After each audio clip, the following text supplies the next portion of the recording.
이 아이가 있는 교회 주일 예배 오신 여러분들 주님의 이름으로 환영합니다. 오늘 2023년 6월 25일 이 아이가 있는 교회 주일 예배를 시작하도록 하겠습니다. 사도신경으로 우리의 믿음을 하나님 앞에 고백하도록 하겠습니다. 나는 전능하신 아버지 하나님, 천지의 창조주를 믿습니다. 나는 그의 유일하신 아들, 우리 주 예수 그리스도를 믿습니다. 그는 성령으로 잉태되어 동정녀 마리아에게서 나시고 본디오 빌라도에게 고난을 받아 십자가에 못 박혀 죽으시고 장사된 지 사흘 만에 죽은 자 가운데서 다시 살아나셨으며 하늘에 오르시어 전능하신 아버지 하나님 우편에 앉아 계시다가 거기로부터 살아있는 자와 죽은 자를 심판하러 오십니다. 나는 성령을 믿으며 거룩한 공교회와 성도의 교제와 죄를 용서받는 것과 몸의 부활과 영생을 믿습니다. 아멘.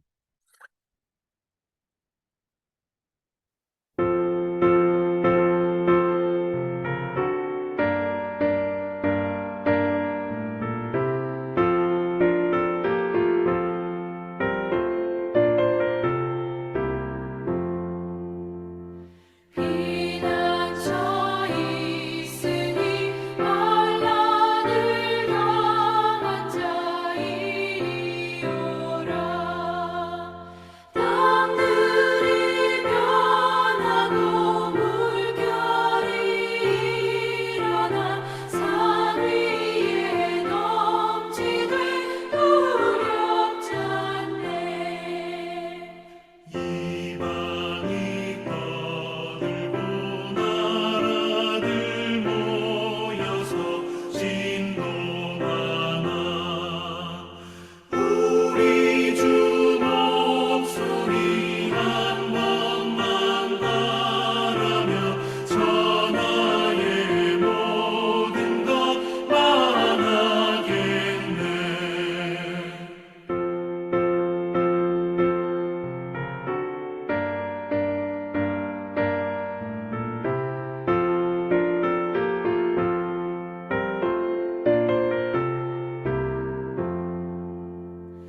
만유주 하나님 우리를 도우니 피난처요.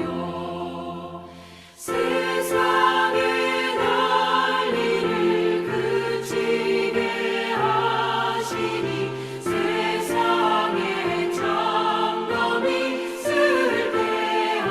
쓸데없네.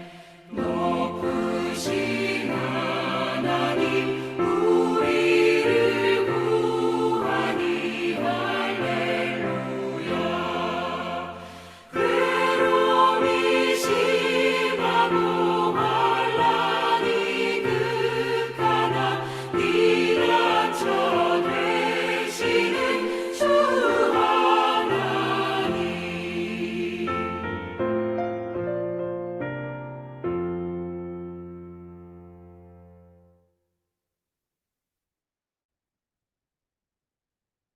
오늘 우리에게 주시는 하나님의 말씀은 시편 46편 10절 한 절만 보도록 하겠습니다.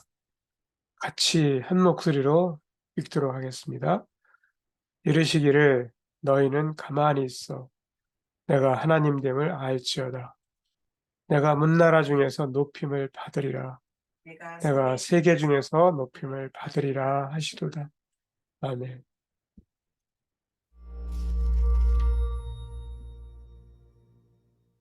주변에 크리스천이 있다면 하나님과 인격적인 관계를 맺는다는 말을 들은 적이 있을 텐데요. 성경에서는 이게 하나님이 우리의 친구, 아버지 또는 교사가 되신다는 의미로 쓰일 수 있습니다. 하지만 이상하게도 성경 곳곳에서 말하고 있지만 우리는 잘 언급하지 않는 한 가지 관계 방식이 있는데요.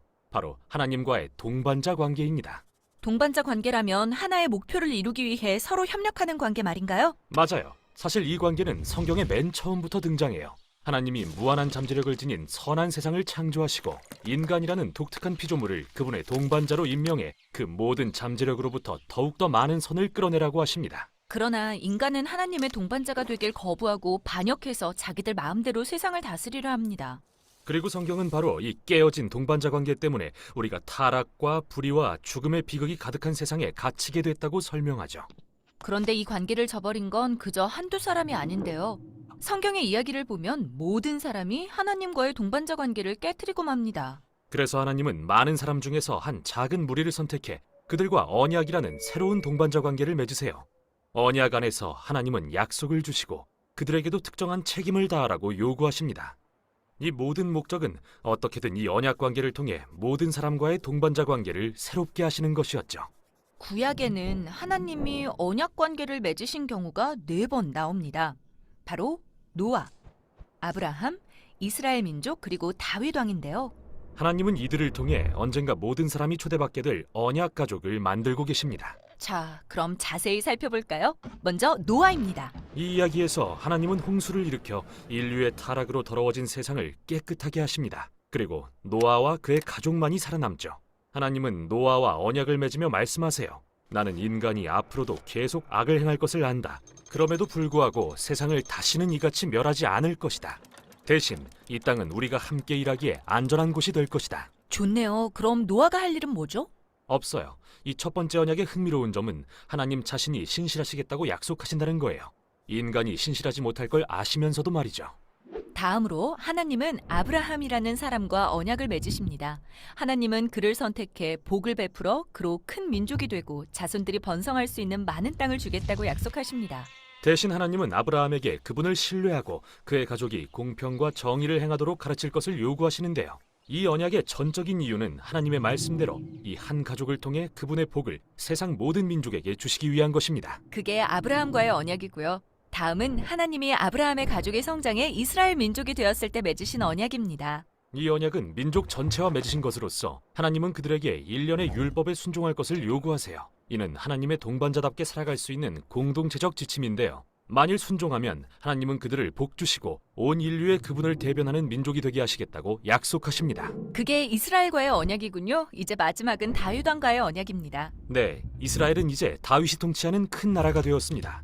하나님은 다윗과 그의 자손에게 그분의 동반자가 되도록 청하시며 이스라엘이 율법을 따르고 공평과 정의를 행하도록 다스릴 것을 요구하시죠. 그리고 어느 날 다윗의 자손에서 한 분이 나서 평화와 축복의 하나님 나라를 모든 민족에게 가져오실 거라고 약속하세요. 이게 하나님이 온 세상과의 동반자 관계를 회복하시기 위해 맺으신 4개의 언약이군요. 그런데 말이죠, 안타깝게도 이스라엘은 언약을 깨고 맙니다. 그들은 우상을 숭배하고 끔찍한 불의를 용인한 결과 땅을 잃고 추방되어 포로 신세가 됩니다. 소망이 사라진 것 같지만 바로 이때 선지자들은 하나님이 이스라엘의 실패에도 불구하고 이 언약들을 회복하실 날이 온다고 이야기합니다. 어떻게든요. 네, 그들은 그걸 새 언약이라고 불렀습니다. 사실 이게 예수님에 대한 아주 흥미로운 부분인데요. 이 이야기에서 예수님은 앞에 모든 언약 관계를 성취하는 분으로 소개됩니다. 그분은 아브라함의 자손으로서 하나님이 이 가족에게 약속하신 복을 온 세상에 가져올 것입니다. 그분은 율법을 온전히 지킬 수 있었던 신실한 이스라엘 사람이 되십니다. 또한 그분은 다윗의 자손으로 오신 왕으로서 그분을 통해 모든 사람에게 정의와 평화의 하나님 나라가 임하기 시작하시죠. 와, 그 모든 걸 한 분이요? 네, 그런데 여기서 강조하는 가장 놀라운 주장은 바로 예수님이 단지 인간이 아니라 인간이 되신 하나님이라는 것일 텐데요.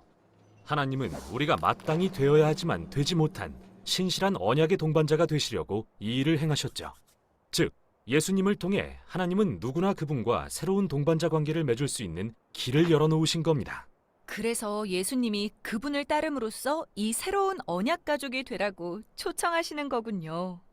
또한 그들의 실패에도 불구하고 예수님은 인간이 더욱더 신실한 동반자로 자라나도록 하는 일을 포기하지 않으십니다.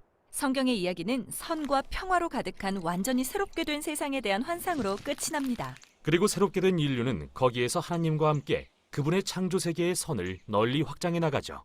그래서 성경 이야기의 끝은 사실 새로운 시작인 겁니다.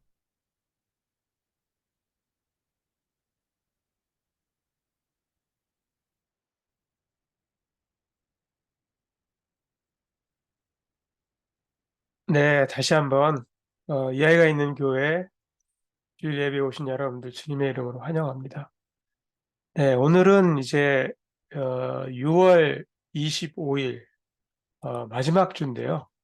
6월 달 마지막 주 그 다음, 7월 달입니다. 7월 달인데요. 오늘이 이제 성경에서도 딱 중간 정도 오게 되는데, 신약과 구약의 중간기다라고 하는 부분까지 왔습니다.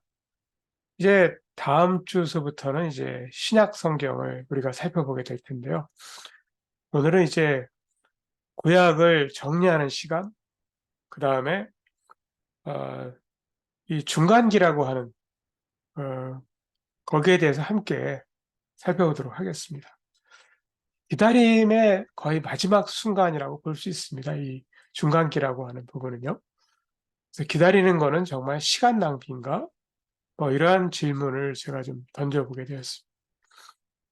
쭉 살펴보면은 먼저 애굽에서 이집트에서 그 히브리 노예로 태어났다면 어떠했을까 한번 생각을 해보는 겁니다. 400년 동안 그들은 노예로 그 이집트에 잡혀가지고 그 이집트 사람들의 통제를 받아야 했습니다. 중노동의 긴 하루 일과를 마치고 나서 집으로 돌아가면 이제 모닥불 주변에 가족들을 모아서 조상 아브라함이 약속해 주셨던 이야기를 아이들한테 들려줍니다. 할아버지로부터 전해오던 그러한 이야기들을 아이들한테 전해주는 것이죠.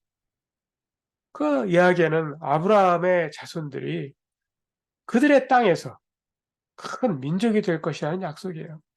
남의 땅이 아니라 자신들의 땅에서.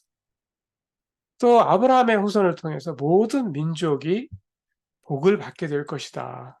그런 약속이었습니다. 그러나 아브라함의 후손들은 그 이집트의 노예로 살고 있었습니다. 땅이 없습니다. 하나님의 축복을 받았다는 느낌이 들지 않았을 겁니다. 그 약속에 대해서는 멀게 아주 멀게만 느껴졌을 거예요. 아마 믿기 어려웠을 겁니다. 여호와 하나님은 그들의 고통, 또 그 마음의 고통을 아마 신경 쓰지 않는 것처럼 그들은 보았을지도 모르겠습니다. 그거는 일종의 구전 동화처럼 그들에게는 들렸을 겁니다. 그리고 나서 이후에 이제 페르시아의 히브리의 노예로 태어났다라고 하는 걸 생각한다면 바벨론입니다. 어땠을까라고 하는 걸 생각해 봅니다. 그들은 나라가 망해서 70년이 넘게 포로로 잡혀서 그 바벨론, 페르시아인데요. 지금의 이란. 거기에서 그 이방민족의 통제를 받아야 했습니다. 다시금 그들은 노예로서 감당해야 하는 그런 힘든 일들을 감당하고 나서 집으로 돌아가서 집안의 어떤 노인으로부터 이스라엘의 하나님에 대한 이야기, 특별히 그 다윗 왕에게 하셨던 약속을 그걸 듣게 됩니다. 그 이야기는 항상 그 다윗 왕의 혈통에서 그 왕좌에 앉을 사람이 나올 것이라는 약속입니다. 하나님은 다윗의 줄기에서 이새의 줄기죠. 다윗의 아버지가 이새입니다. 이새의 줄기에서 한 싹이 나서 그 뿌리에서 한 가지가 나서 결실을 맺을 것이다. 이렇게 약속을 합니다. 이 구약 성경의 거의 모든 내용이라고 다 볼 수 있는데 여기 보면 하나님의 약속에 따라서 세상에 정의와 공평이 실현되어진다? 이거를 그들은 믿기 어려웠을 겁니다. 하나님은 왜 이렇게 불공평한 것인가? 그렇게 생각했겠죠? 하나님은 그 자신의 백성들의 부르짖음에 대해서 길을 막고 불공평하게 대하시는 것만 같았습니다. 그들이 보았을 적에. 그리고 나서 이제 또 400년의 침묵 기간, 이 중간기라고 하는데 이때를 생각해 볼까요? 기독교의 신약 성경과 구약 성경의 사이에 그 침묵기가 400년이에요. 그때 태어났다면 어땠을까요? 그들은 예루살렘에 살긴 했습니다. 근데 큰 민족이 되지는 못했습니다.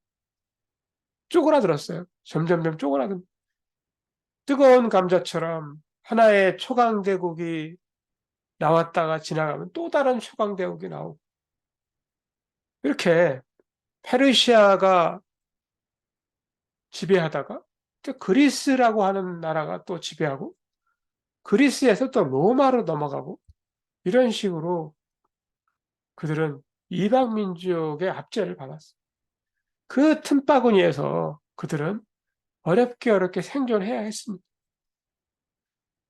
저들은 자신들의 나라가 지금의 말로 하면은 외교권이 박탈된, 법도 마찬가지입니다.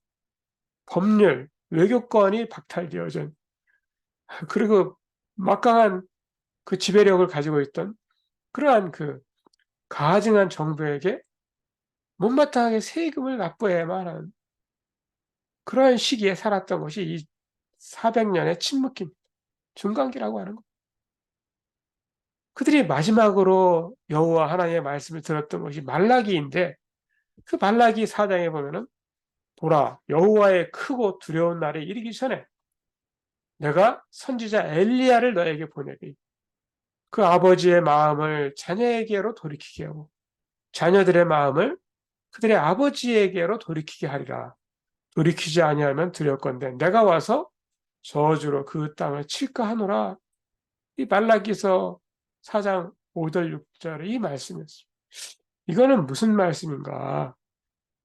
왜 아버지의 마음 또 자녀들의 마음이 서로 소통하지 못할까? 자녀, 가정의 질서가 무너졌다라고 하는 겁니다. 도덕적으로. 말라기에 보면은 그들은 종교적으로다가도 무너졌고, 가정의 질서도 무너진 그런 상황을 보여주고 있습니다.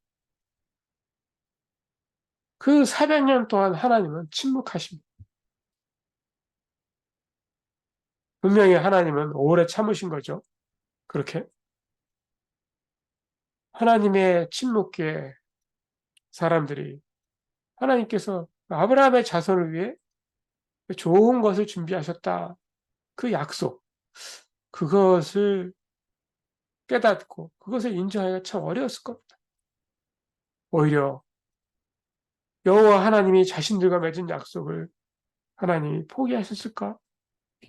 이렇게 생각하기가 더 쉬웠을 것이다 라고 하는 겁니다. 이게 중간기 시대의 상황들입니다. 자, 그러면 성경에 대해서 조금 더 우리가 살펴보도록 할까요? 우리가 구약 성경의 마지막이라고 하는 그 지점에 이르게 되면은 하나님이 이것저것 약속하신 것이 많아요. 그래서 그 약속이 어떻게 되었는지 이걸 살펴볼 필요가 있다라고 하는 겁니다. 먼저 아브라함에게 하셨던 약속을 한번 보는 거예요. 창세기 12장에 보면은 내가 너에게 복을 주어서 큰 민족이 되게 하겠다. 이게 창세기 12장 1절, 2절에 나와 있는 그 약속의 말씀입니다. 당시 아브라함은 자녀가 없었습니다. 어떻게 그런 일이 일어날지 혼란스러웠죠. 그리고 25년 후에 그 약속은 성취가 됩니다. 기적적으로 하나님은 아브라함과 사라에게 개입하셔가지고 그 이삭이라는 자녀를 100살에 얻게 하시죠. 그 일부분은 성취가 됩니다. 그러나 그 후손을 통해서 세상에 축복이 되겠다. 그 약속은 이루어지지 않습니다. 여전히 이루어지지 않았습니다. 그럼 하나님의 그 아브라함에 준 약속이 깨어진 것인가? 깨어지진 않았죠. 근데 여전히 유효한가? 기다려야 되는가? 이러한 생각을 하게 되는 겁니다. 그리고 이제 하나님은 다윗 왕에게 또 약속을 하세요. 다윗의 후손 중에 한 사람이 하나님을 위한 집을 짓고 영원히 통치할 것이다. 이게 다윗의 언약이라고 하는 건데 이 약속을 하신 지도 1000년이나 지나갑니다. 사무엘하 7장에 보면 다윗의 언약이 나옵니다. 다윗의 아들 솔로몬은 사실 굉장한 사람이었죠. 그래서 솔로몬 성전을 짓습니다. 화려하게 지었죠. 근데 하나님이 약속하신 건 그게 아니었어요. 왜냐하면 그 성전은 바벨론에 의해서 파괴됩니다. 무너집니다. 그리고 이스라엘 나라는 솔로몬이 죽은 후에 둘로 갈라져 버리죠. 그 약속은 이행되지 않았습니다. 그 약속이 깨어진 것은 아니지만 아직 지켜지지 않았다라고 하는 다윗에게 주신 언약. 그리고 나서 하나님은 예레미야와 에스겔에게 또 약속을 하세요. 의무감이 아니라 내적 마음의 자원함으로 하나님의 율법을 실행할 공동체를 만들겠다. 그런 말씀을 하십니다. 그 마음을 바꾸시겠다라는, 마음의 율법을 새겨주시겠다.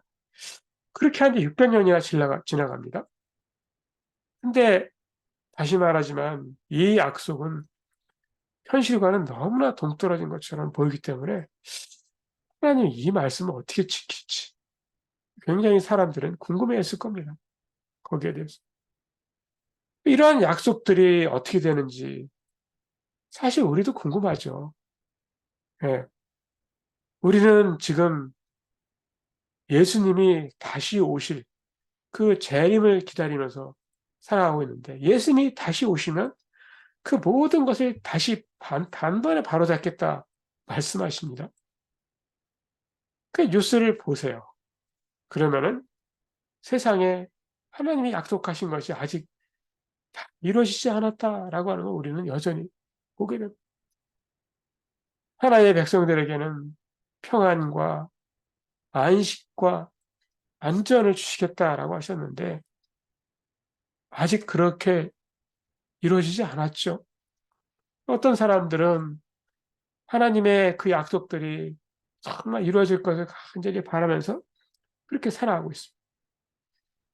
우리는 얼마나 스트레스와 불안 때문에 그렇게 눌려서 살아가고 있습니까? 인간관계는 또 얼마나 그렇게 뒤틀리고 깨어집니까? 또 건강은 악화됩니다. 우리는 하나님이 언제 그분이 약속하신 모든 것을 지키실지 참 궁금하기도 합니다. 그러나 우리가 명심하고 기억해야 할 것이 있습니다. 우리의 상황이라고 하는 것은요, 하나님의 성품을 드러내지는 못합니다. 이 세상에서 그리스도인답게 살아가는 그 도전이라고 하는 것은 우리에게 주어진 환경을 하나님의 변함없는 성품으로 비춰보게 하는 것이 이 환경이라고 하는 것이 하나님은 오래 참으시죠. 또 하나님은 언제나 그 하나님의 때에 일하십니다. 약속을 하시고 지키신다는 거예요. 근데 문제는 우리가 원할 때 우리가 원하는 방식으로 약속이 지켜지지 않는다는 것이죠. 그렇다고 약속을 어긴 적도 없습니다. 하나님. 근데 하나님이 약속을 지키실 적에는 모든 사람들의 기대를 뛰어넘어서 엄청나게 그 약속을 지키신다라는 겁니다. 이 땅에서 살아가는 대부분의 사람들은요. 예전에 살았던 사람들도 마찬가지죠. 하나님이 침묵하시는 시기에 살든지 아니면 하나님은 우리 눈에 보이지 않게 역사하시는 시기에 살든지 이 둘 중간에 하나에 살고 있습니다.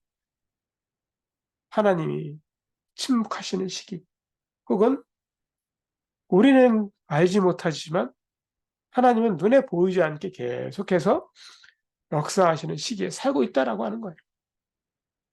400년의 포로 기간 동안 이집트에서 또 70년의 바벨론의 포로 기간 그리고 400년의 신약과 구약 사이의 침묵 기간 또 우리처럼 그리스도가 다시 오실 때를 기다리는 이 시기 다 여기에 포함이 됩니다. 하나님 우리가 그분의 때를 기다리는 게 얼마나 어려운지 알고 계시기 때문에 우리가 아직 그것을 경험하지 못한다 할지라도 약속하신 거에 대한 희망과 신뢰를 가지고 그렇게 살아가는 우리를 부르십니다. 하나님은 그분이 역사하신 그 발자취를 뒤돌아보라고 우리를 부르세요. 또 그 약속이 성취될 날을 기다려라. 그렇게 우리를 부르십니다. 사실 하나님은 과거 역사를 보면은 이스라엘 백성들에게 단호한 결단과 그리고 연단을 보여주셨습니다. 그러나 또한 미래에 대한 놀라운 약속도 그들에게 주셨습니다. 우리는 과거의 역사를 바라보는 그 시선, 또 미래의 앞을 내다보는 시선이 이게 결합되어야지만 오늘을 살아갈 수 있는 믿음의 관점을 갖게 된다라고 하는 것이. 우리 인간에 대해서는 어떻게 우리가 이해해 볼 수 있을까요? 우리는 신약 성경을 중심으로 신약 시대에 그 교회에 출석하는 그러한 그리스도인들을 계속 우리는 길러내고 배출하고 있습니다. 특별한 교회를 제외하고 사실 교회에서는 성경 공부를 그렇게 많이 못합니다.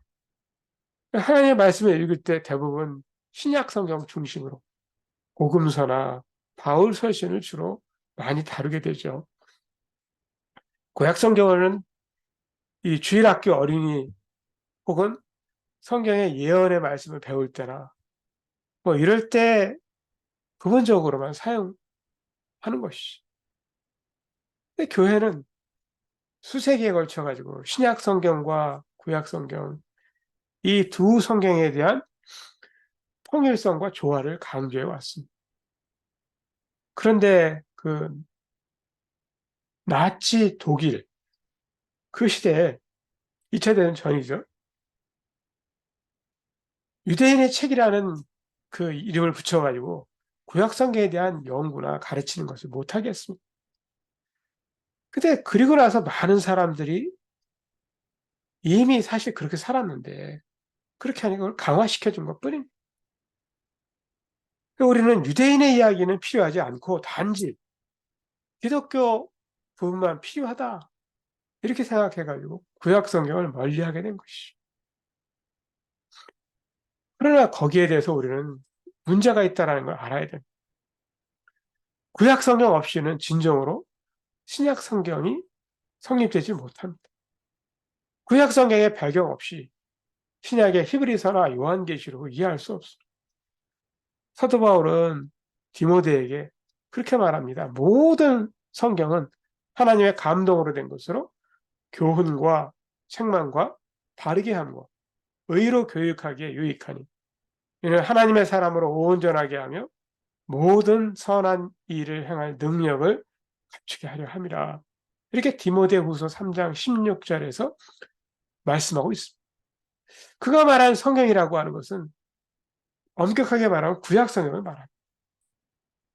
요즘 관점으로 보면 신약 성경을 포함하고 있는 것입니다.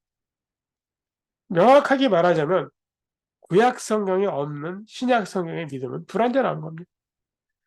또 신약 성경이 없는 구약 성경만 믿는 믿음도 불완전한 겁니다. 구약 성경을 따라서는 우리가 하나님이 실제로 어떤 분인지 이해하는데 불완전한 이해가 됩니다.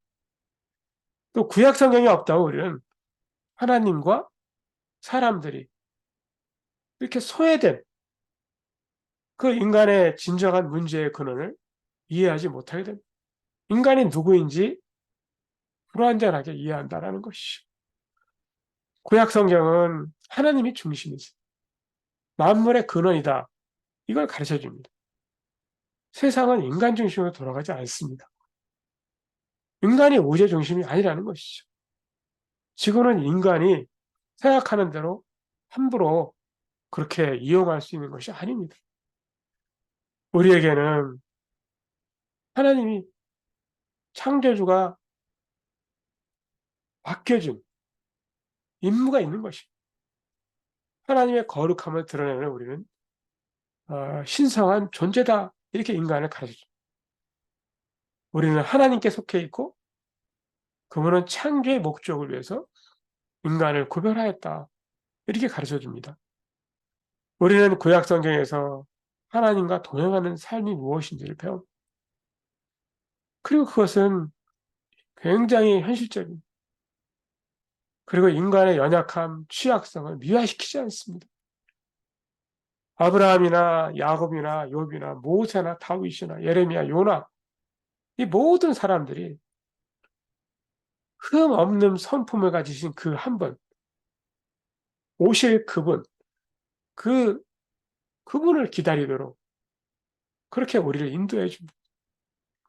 완전하신 그분은 사람들이 있는 그대로 다 대하시고 논쟁과 불평과 도덕적인 실패를 넘어서서 그렇게 인간의 문제를 외면하지 않고 우리를 인도하시는 구약 성경 우리에게 새로운 역사를 위해서 단번에 내쫓아내고 새로운 하나님의 백성을 만든 게 아닙니다. 관계를 통해서 새로운 하나님의 백성이 되게 하셨죠. 구약 성경을 통해서 우리가 실제로 하나님과 상호작용을 할 수 있고, 그리고 하나님은 우리로 하여금 그런 그 부정직한 수능보다는 정직한 논쟁을 선호하신다는 것을 보여줍니다. 무엇보다도 기독교인들은 그 예수께서 보여주신 것처럼 구약 성경을 소중하게 다뤄야 합니다. 구약 성경은 예수님이 배운 이야기들이고 또 예수님이 인용한 성경의 구절들입니다. 또 예수님이 기도하신 시편이 있고요. 또 그분이 준행하셨던 율법의 말씀이 있습니다. 구약 성경을 잘 이해하지 않으면 우리는 예수님이 사신 삶을 이해하는 것도 불가능합니다. 그래서 우리가 이제 성경의 후반부, 신약 성경을 다루기 전에 성경을 다시 한번 우리는 전반부, 구약 성경을 읽어보고 싶은 마음이 생길 수 있습니다. 그러면 시편을 읽어보십시오. 잠언을 읽어보십시오. 예수님이 읽으신 그러한 성경에 우리는 그 지혜에 빠져들 수 있습니다. 그럼 우리가 어떻게 적용하는 것을 또 해볼까요?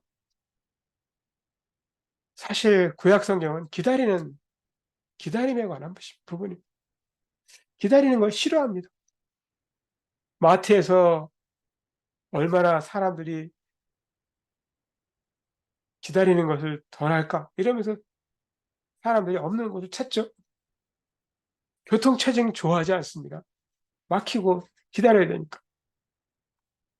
그 전화했을 때 기다리면은 담당자를 곧 바꿔드리겠습니다. 이 멘트를 제일 싫어합니다. 왜? 빨리 뭘 듣고 싶으니까. 우리가 기다린다라고 하는 건 통제할 수 없다라는 겁니다. 수동적인 거예요. 나약한 겁니다.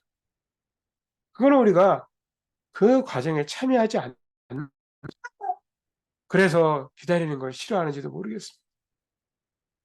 패스트푸드를 좋아하고 교통체증이 있는 곳을 지나서 식당을 가려고 하면 거기는 안 갑니다. 드라이브 스루 차선에 체크를 해서 얼마나 줄을 섰는지 보고 가능한 빨리 주문해서 받기를 원하죠. 그러나 이 마트나 이런 데서도 요즘에는 많이 안 하지만 수표를 내가지고 이 시간이 많이 걸릴 때, 또 고등학생이 이 젊은 사람들이 술을 살 때 확인하고 신분증을 확인하고 이럴 때 시간이 걸리면 짜증이 나죠. 기다리는 걸 싫어합니다. 근데 우리는 기다려야 됩니다. 특히 구약의 메시지는 기다리라는 겁니다. 오실 그분을 기다리라 하는 400년의 침묵, 중간 시간, 중간기 기다리는 겁니다. 또 우리가 가야 할 곳도 이 중간기입니다. 우리 시대도 기다려야 돼요. 예수님이 다시 오시는, 예수님을 다시 만날 그때를 기다리는 것, 통제할 수 없는 것이죠. 우리가 기다리는 거죠. 우리는 재정을 쓰는 방법도 우리 자신이 선택해서 하고 주도적으로, 텔레비전 프로그램 보는 거 이런 것도 우리가 주도적으로 선택하죠. 근데 많은 거에 대해서 우리는 사실은 선택할 수 없는 때가 옵니다. 더 이상 이야기할 수 있는, 변명할 수 있는 때도 오지 않습니다. 네. 예수님이 다시 오실 때는 선택의 여지가 없다라는 것이죠. 변명할 여지가 없다. 기다리는데 어떻게 기다려야 되느냐. 준비하고 기다려야 되는 것이. 시간을 잘 활용해야 되는 게 맞을까요? 맞습니다. 어리석은 사람처럼 시간을 허비하지 말고 지혜로운 사람처럼 우리는 부지런하게 준비해야 돼. 시간을 아끼고 지혜롭게 살아야겠죠. 영원한 것에 투자해야 되겠죠. 통제할 수 없는 것이 있는 것에 대해서 우리가 답답해할 필요가 없습니다. 최선의 것은 그 시간에 아무것도 하지 않는 거예요. 통제할 수 없다? 하지 않는 겁니다. 기다리는 겁니다. 오늘 읽은 말씀처럼 10편 46편 10절의 지혜를 배우는 거예요. 너희는 가만히 있어 내가 하나님 됨을 알죠. 그 시기가 있습니다. 그 시기.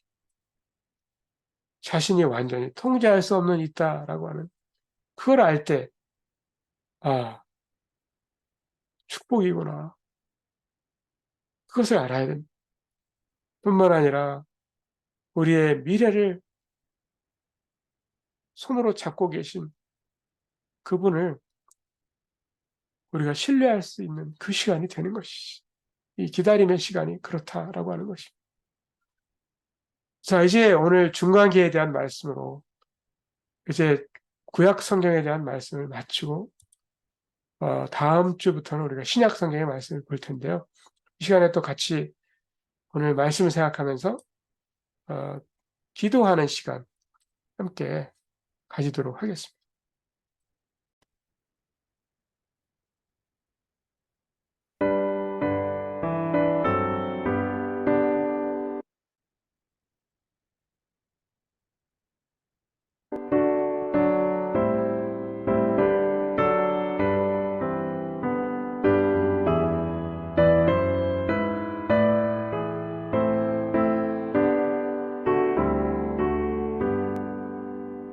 이 세상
오늘 말씀을 생각하면서 같이 하나님 앞에 기도하는 시간 갖겠습니다. 하나님이 우리에게 가르쳐 주신 것, 개인과 가정과 교회와 또 나라와 민족을 위해서 같이 이 시간에 기도하는 시간 갖겠습니다. 하나님 앞에 이 시간 하나님 앞에 우리가 모든 것을 내려놓고 하나님 우리의 손을 내려놓고 우리의 마음을 내려놓고 하나님 앞에 나아갑니다. 하나님 아버지, 하나님께서 동반자 관계로 우리를 불러주시고 하나님이여 주님의 뜻을 쫓아 하나님 이 땅에 살게 하십니다. 주님, 때로는 우리가 하나님이여 하나님의 그 약속에 대해서 주님 믿지 못하고 하나님에 대하여 우리가 하나님 신뢰하지 못하고 주여 우리의 생각과 우리의 뜻과 하나님 우리의 고집으로 살아갈 때가 있음을 고백합니다. 하나님 구약시대의 사람들처럼 하나님께서는 긴 기간 동안 침묵하시기도 하고 주여 그들이 알지 못하지만 하나님께서는 역사의 뒤에서 하나님 계속 일하고 계셨던 것을 봅니다. 하나님 아버지, 우리가 눈으로 보지 못하고 귀로 알지 못하고 하나님 깨닫지 못할지라도 하나님께서는 일하고 계시고 하나님께서는 하나님 지금까지도 계속 그 약속의 말씀 지켜오시는 것을 하나님 우리가 보게 됩니다. 하나님 앞에 우리가 깨어 살게 하여 주시고 주님 앞에 하나님이여 준비하며 살아갈 수 있게 하여 주시고 하나님이여 그 주의 말씀을 생명처럼 귀하게 여기며 살아갈 수 있게 하나님이여 도와주시옵소서. 주님 가정마다 지켜주시고 하나님이여 그들의 기도의 제목에 응답하여 주시고 하나님 자녀들을 주님 앞에 맡기고 하나님이여 주의 진리의 말씀으로 하나님 양육되게 하여 주시고 생명 가운데 자라날 수 있도록 하나님 도와주시옵소서. 이 어지러운 세상 가운데 하나님이여 주의 진리의 말씀으로 하나님 영적으로 깨어 살아가는 저희 모두가 될 수 있도록 도와주시옵소서. 주의 구원의 진리의 말씀을 하나님 증거하는 하나님 동반자로 살아갈 수 있도록 주님 지켜주시기를 원합니다. 사랑하는 주께서 이 아이가 있는 교회 하나님 아버지 세워주시고 하나님이여 한 가정 한 가정 또 이와 같이 불러주심을 감사합니다. 하나님 주를 믿는 백성으로 믿음의 공동체로 우리가 하나님 견고하게 세워져 나아갈 수 있도록 하나님 복의 복을 더하여 주시옵소서. 주의 말씀으로 하나 될 수 있도록 하나님 아버지 지켜주시기를 원합니다. 하나님 도와주시옵소서. 하나님 아버지께서 이제 지난 6개월 동안 지켜주시고 하나님이여 6월 마지막 주 하나님 앞에 나와 예배하게 하신 것을 감사합니다. 이 나라 이 민족 특별하게 지켜주시고 하나님 보호하여 주시옵소서. 그래서 예수 그리스도의 이름으로 기도합니다.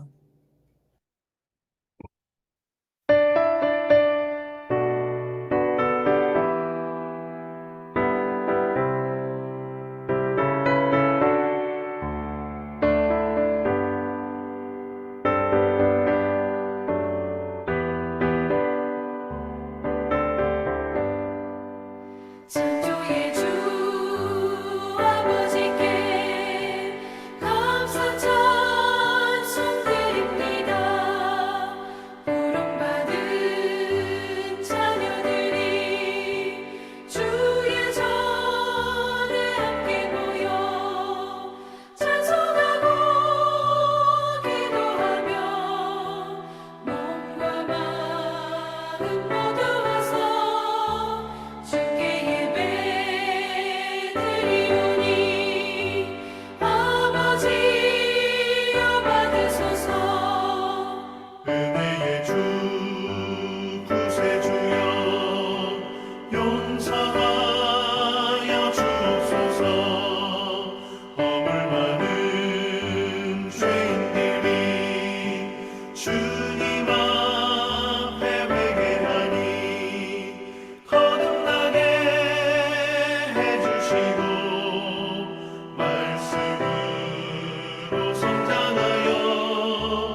함께 기도하도록 하겠습니다.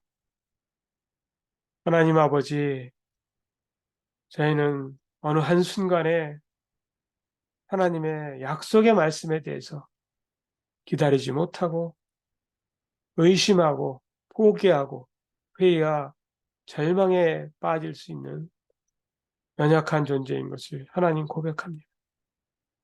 메시아 예수께서 이 땅에 오시기까지 구약시대 하나님의 백성들이 얼마나 오랜 기간 동안 기다렸는지 하나님 기억할 수 있기를 원합니다. 보이지 않는 하나님의 약속에 대한 분명한 하나님의 구원의 목적을 알지 못한다면 우리의 이기적인 기대와 꿈은 산산조각 나고 사라질 수밖에 없음을 봅니다. 우리의 이기적인 욕심을 내려놓게 하시고 하나님 잠잠히 하나님만을 믿음으로 기다릴 수 있도록 도와주시옵소서. 이 시간 우리의 마음과 시간과 예물을 우리에게 약속하시고 오래 참으시며 구원의 손길을 내미시는 하나님 아버지 앞에 올려드립니다. 지금은 우리 주 예수 그리스도의 은혜와 하나님 아버지의 무한하신 사랑하심과 성령님의 크신 역사하심, 약속의 말씀을 따라서 잠잠히 기다림으로 하나님께서 역사하시는 구원의 능력을 경험하기를 소원하는 사랑하는 이해가 있는 교회 성도님들과 온라인으로 예배에 참여하는 모든 성도님들과 세계 각지에 파송되어 하나님의 복음의 말씀을 전파하고 있는 선교사님들과 그 가정의 머리 위에 지금부터 영원토록 함께 하시기를 간절히 축원하옵나이다.